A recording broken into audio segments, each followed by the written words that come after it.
नमस्कार बच्चों। आज की वर्कशीट संख्या 5 जिसका टॉपिक है मृदा में पोषकों की पुनः पूर्ति। पुनः पूर्ति का अर्थ है कि जो पोषक तत्व होते हैं वो प्रथा ज़मीन के अंदर मिट्टी में पाए जाते हैं। अब हमारे जो किसान लोग होते हैं वो क्या करते हैं, समय समय पर इसमें क्या है विभिन्न प्रकार की फसलों को उगाते हैं।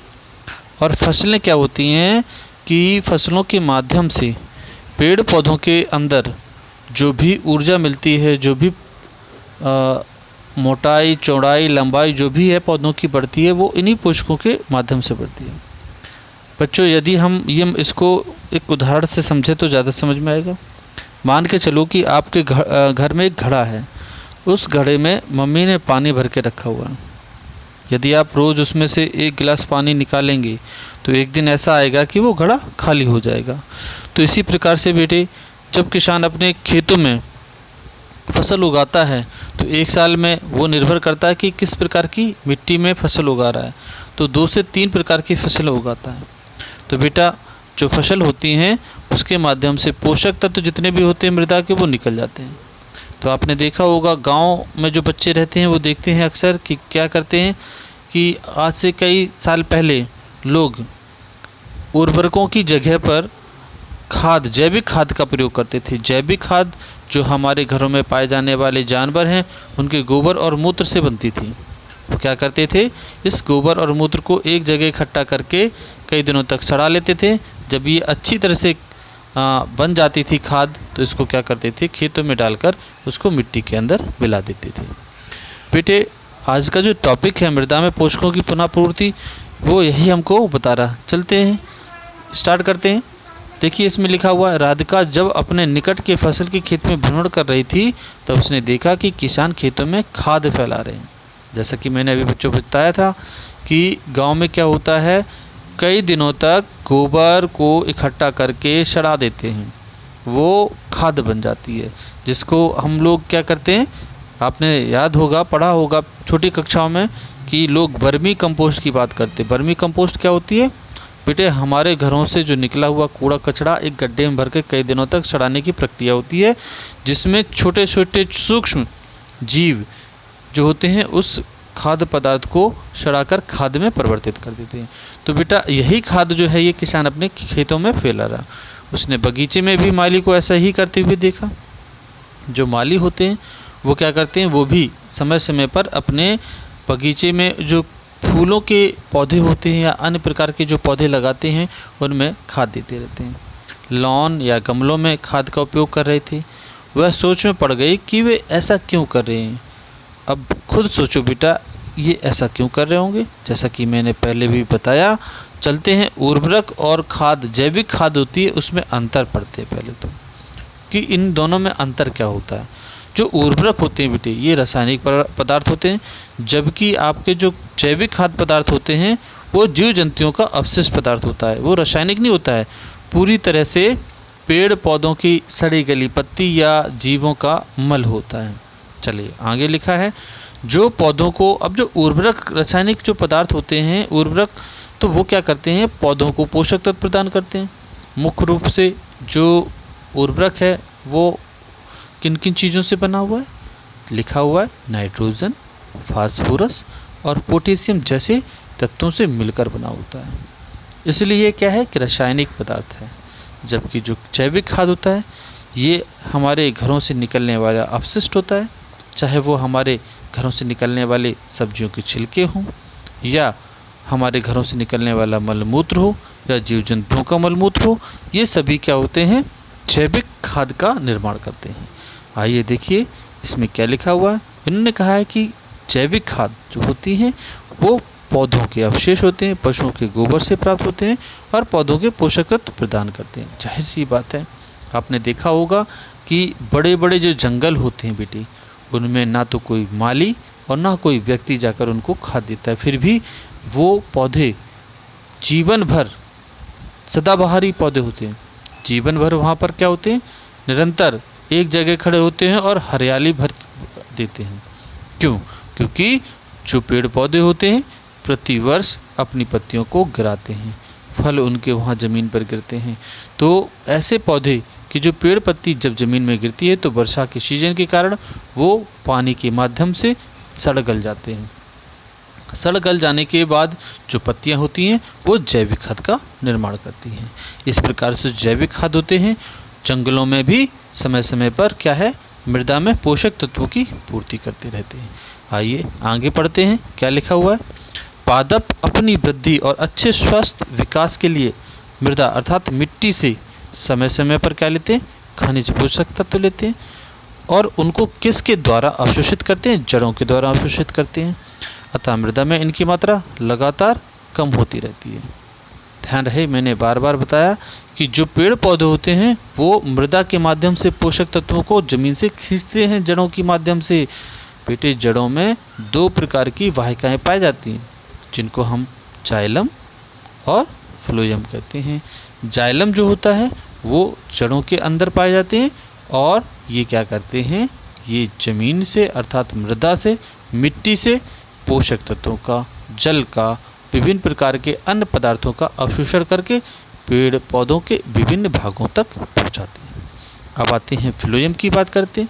फ्लोएम जैसा कि आपको पता ही होगा, 6ठी कक्षा में आपने पढ़ा है प्रकाश संश्लेषण क्रिया। प्रकाश संश्लेषण क्रिया में आपने पढ़ा था कि किस प्रकार से पेड़ पौधे अपना भोजन बनाते हैं। तो भोजन जब पत्तियों में बनता है तो इसी फ्लोएम के माध्यम से पेड़ पौधे के विभिन्न भागों में पहुंचाया जाता है। आगे आते हैं उर्वरक एवं खाद में अंतर आपको बताया गया था।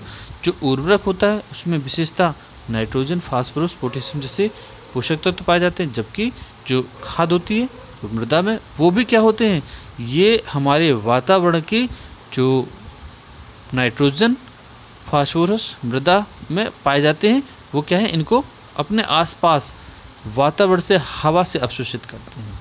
क्योंकि जब वर्षा काल आता है तो वर्षात में क्या होता है कि वायु में उपस्थित अर्थात हमारे वायुमंडल के अंदर जो गैसें होती हैं वो पानी में घुल करके विभिन्न प्रकार का रूप धारण करके मिट्टी में मिल जाती हैं और इस प्रकार से भूमि के अंदर जो है हम लोग जो समय समय पर खाद मिलाते हैं उसके माध्यम से भी उर्वरकों के अंदर क्या विभिन्न प्रकार के पोषक तत्वों की पूर्ति होती रहती है।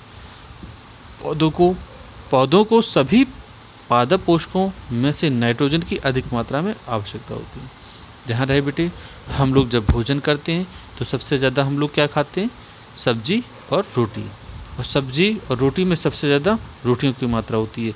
इसी प्रकार से पेड़ पौधों को भी सबसे ज़्यादा नाइट्रोजन की आवश्यकता होती है, इसलिए मृदा के अंदर सबसे ज़्यादा किस चीज़ की पूर्ति होती है, नाइट्रोजन की मात्रा पूर्ति करती है। यद्यपि वायु में सबसे ज़्यादा कौन सी गैस पाई जाती है, प्रचुर मात्रा में नाइट्रोजन उपलब्ध होती है, लेकिन पादप इसे सीधे उपयोग नहीं कर पाते।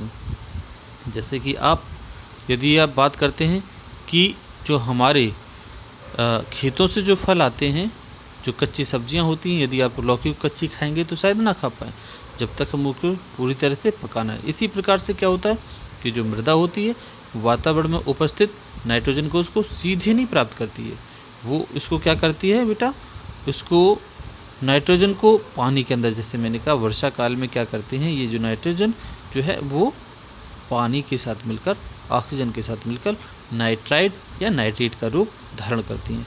जब बरसात होती है तो ये क्या करते हैं, ज़मीन पर गिरती है। अब मिट्टी में डायरेक्टली ये कन्वर्ट नहीं होती है, क्योंकि आपने यहाँ देखो लिखा हुआ एक राइजोबियम नामक जीवाणु होता है जो प्राय दालों वाले पदार्थ जो दाल प्रदान करते, चाहे वो चना हो, मटर हो, मूंग हो या अन्य फलीदार जो पादप होते हैं, पौधे होते हैं, उनकी जड़ों में पाए जाते हैं। अब ये क्या करते हैं, राइजोबियम ये वायुमंडल की नाइट्रोजन को यदि ये पानी में नहीं भी मिलेगी तो ये क्या है, अवशोषित करके इसको विलय कर देते हैं और पोषक तत्व में परिवर्तित कर देते हैं। आगे आइए, जो फलीदार जो पौधे होते हैं, पादप होते हैं, ये अधिकतर क्या होती हैं, दालें होती हैं।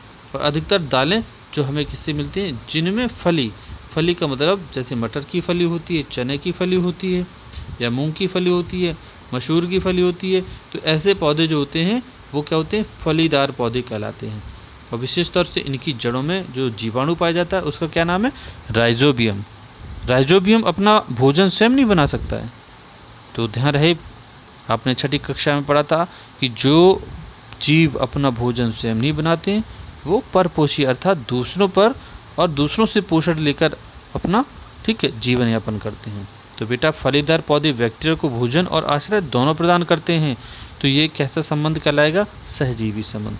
अर्थात ऐसे जीव जो दूसरे के यहाँ रह कर के उससे भोजन और रहने के लिए आश्रय दोनों चीज़ें लें, तो ऐसे जीव का जो संबंध होता है उसके साथ में क्या कहलाता है? सहजीवी संबंध कहलाता है।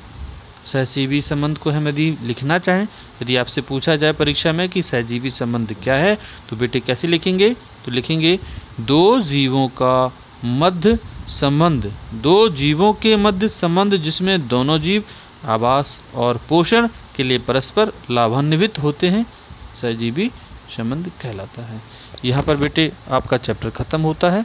नीचे जो प्रश्न दी है अभ्यास के लिए, आपको सबसे पहले तो क्या करना है, अपनी कॉपी पर जो ऊपर जो भी लिखा हुआ है, ये राधिका नहीं लिखना, आपको सिर्फ ये लिखना उर्वरक रासायनिक पदार्थ, जो मेन टॉपिक है उन टॉपिक को आपको लिखना है। मैं आपके इस पर टिक भी लगा दे रहा हूँ कि क्या क्या चीज़ें आपको करनी हैं। तो बेटा आपको यहाँ देखिए कौन कौन से क्वेश्चंस आपको करने हैं, वो करने हम आपको बता रहे हैं। अभी 2 मिनट आप थोड़ा वेट करेंगे बेटे। तो यहाँ पर देखेंगे आपको कौन कौन से चीज़ों को अपने इसमें करना है। एक तो क्वेश्चन नंबर 1 उर्वरक और खाद्य पदार्थ, दूसरा पादप के लिए आवश्यक 3 मुख्य पोषक तत्व, तीसरा सहजीवी संबंध से आप क्या समझते हैं, चौथा पादपों को उर्वरक एवं खाद की आवश्यकता क्यों होती है। चलिए हम इन प्रश्नों के बारे में थोड़ा सा देख लेते हैं। इन्होंने कहा है कि उर्वरक एवं खाद के बीच एक अंतर बताइए। अब आप एक अंतर बताना है तो ऊपर लिखा हुआ है सबसे पहले जिस प्रकार से उर्वरक और खाद के लिए लिखा हुआ है यहाँ पर, और ये खाद जैविक खाद है बेटी। तो लिखा हुआ है उर्वरक रासायनिक पदार्थ है जो पौधों के पोषक तत्व प्रदान करते हैं।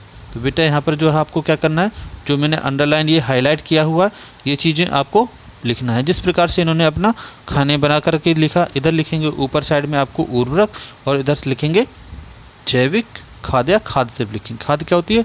खाद जैविक पदार्थ होते हैं जो पौधों अवशेष और पशुओं के गोबर से प्राप्त होते हैं और पौधों को पोषक तत्व प्रदान करते हैं। ये पहले प्रश्न का उत्तर हो जाएगा। चलिए प्रश्न नंबर 2, पादप के लिए इन्होंने क्या कहा, पादप के लिए आवश्यक 3 पोषक तत्व क्या है? आपका उत्तर होगा नाइट्रोजन। देखो यहाँ पर मैं अंडरलाइन कर रहा हूँ, नाइट्रोजन, फास्फोरस और पोटेशियम। ये क्या है? 3 आवश्यक मुख्य पोषक तत्व हैं जो पौधों के लिए जरूरी होते हैं। अब आता है तीसरा क्वेश्चन, सहजीवी संबंध से आप क्या समझते हैं?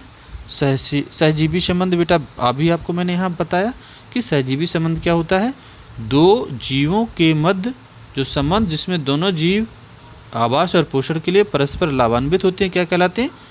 सहजीवी संबंध कहलाता है। क्वेश्चन नंबर 4 बताएगा पादपों को उर्वरक एवं खाद की आवश्यकता क्यों होती है। देखिए अभी ऊपर जैसा कि मैंने आपको पढ़ाया था कि पादपों को उर्वरक एवं खाद की आवश्यकता क्यों होती है। बेटा यहाँ लिखा हुआ है उर्वरक एवं खाद में, तो आपका उत्तर जो होना चाहिए वो क्या होना चाहिए कि उर्वरक और खाद के अंदर, ध्यान रहे बेटा क्या लिखना आपको, उर्वरक और खाद के अंदर,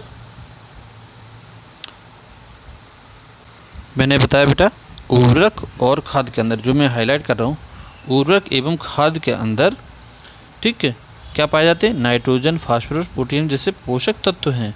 मृदा को इन पोषक तत्वों से मिलने के मृदा समृद्ध करने के लिए भूमि में उर्वरक तथा खाद बनाने की आवश्यकता होती है। इसकी जो चौथा प्रश्न है इसका उत्तर जो मैंने आपको अंडरलाइन किया हुआ है ये इसका उत्तर हो जाएगा।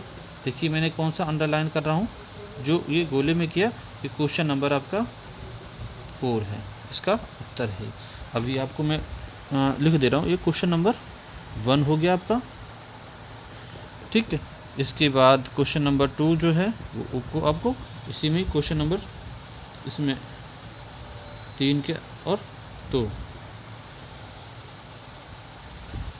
है, और क्वेश्चन नंबर 3 आपका ये हो गया। तो इस प्रकार से आपके सारे क्वेश्चन यहाँ पर मैंने करवा दिए, आपको वर्कशीट भी समझा दी। आशा है कि आप लोग अपने जो कॉपी है बहुत सुंदर ढंग से लिखेंगे, बनाएंगे। नमस्कार, धन्यवाद।